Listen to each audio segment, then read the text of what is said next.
here I need your participation.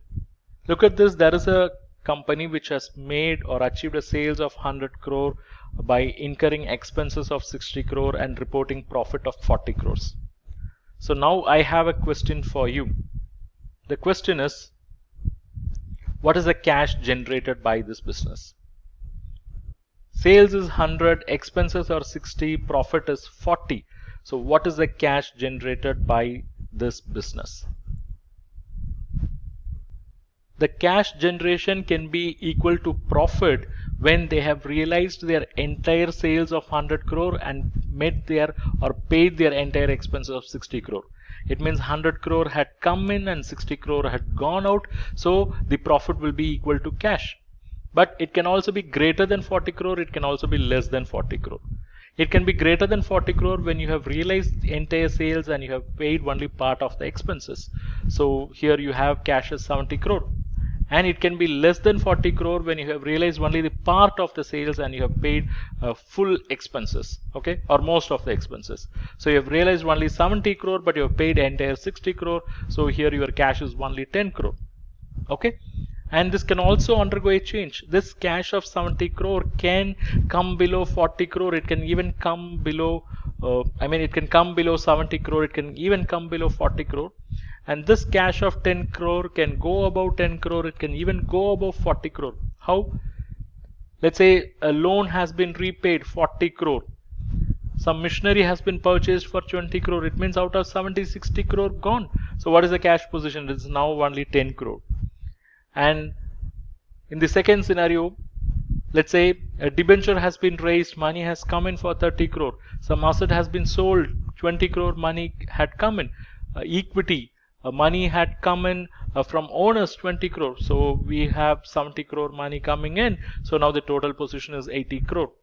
So what we have to understand is, in business, cash is not generated merely by profit. It is from various activities. We call them as cash flows from operating activity, cash flows from investment activity, and cash flows from financing activity. Look at this 70 crore. This is a cash flow from operations, operating activity. Whereas this 40 crore repaid is a result of financing activity. They raised finance in the past. They are repaying that now, financing activity. Look at this machinery purchase 20 crore. They are investing their money. It's an investment activity. Whereas this debenture of 30 crore money coming in is the result of financing activity. And they have sold assets 20 crore. They are disposing of their investments as a result of investment activity. Whereas this equity 20 crore which had come in is a result of financing activity. And finally the 10 crore cash is a result of operating activity. So what we can infer is, in business, cash can come in and go out under three activities: operating activity, investment activity, and financing activity. So in a year, if you capture all this, cash flows from operating, investment, and financing activity, and if you total them, you get to know what is the cash generated during the year. And with this, if you add the opening cash and equivalents, automatically you will get the closing cash position, closing cash and cash equivalents position. And this is something known as abridged cash flow statement.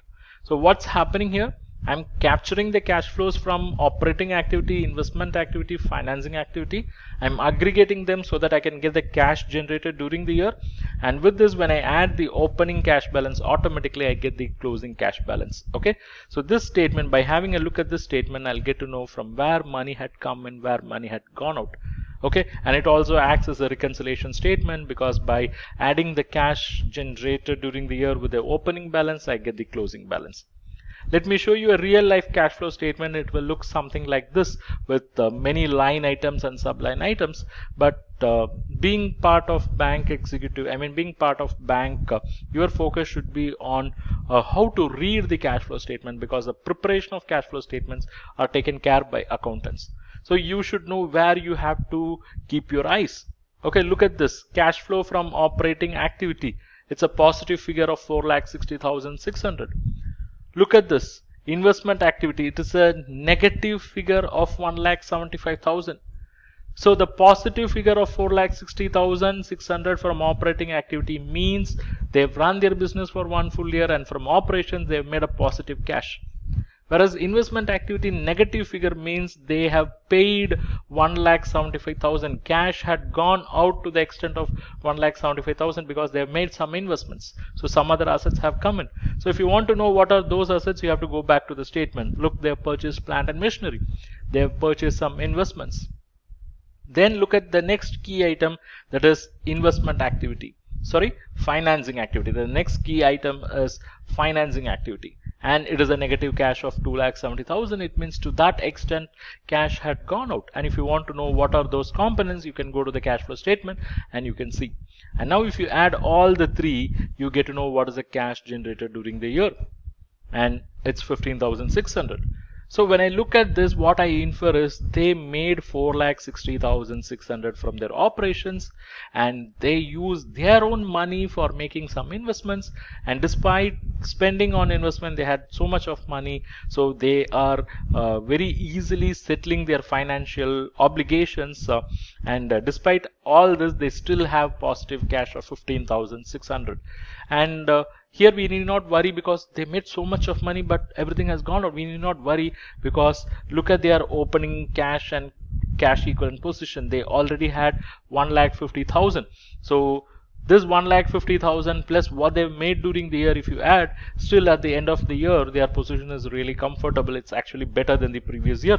Previous year it was 1,50,000, and at the end of the current year it is 1,65,600. So when I look at the cash flow statement, things are looking too good.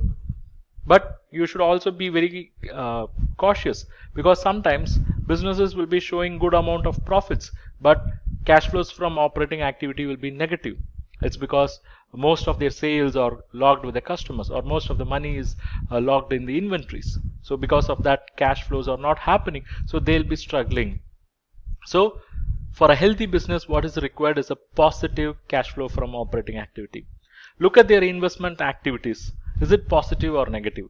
Positive means they are disposing of their investments. They are getting some money out of investments. If they are disposing of their investments, if they are selling their investments, what assets are they selling? Are they selling the core assets or non-core assets? If they are selling the core assets, then the question of going concern will arise. Because by selling their core assets, how they will continue their operations in future? Or if they are selling their non-core assets, it's a good strategy, because they are infusing liquidity into the business by disposing of the assets which are not required for running the show. Look at their financing activity. If it is a positive figure, it means money had come into the business. From whom that money had come? Is it from owners? Is it from outsiders? What are the terms? All those can be explored and it can be understood. So these kind of critical information are possible by going through cash flow statement. Okay.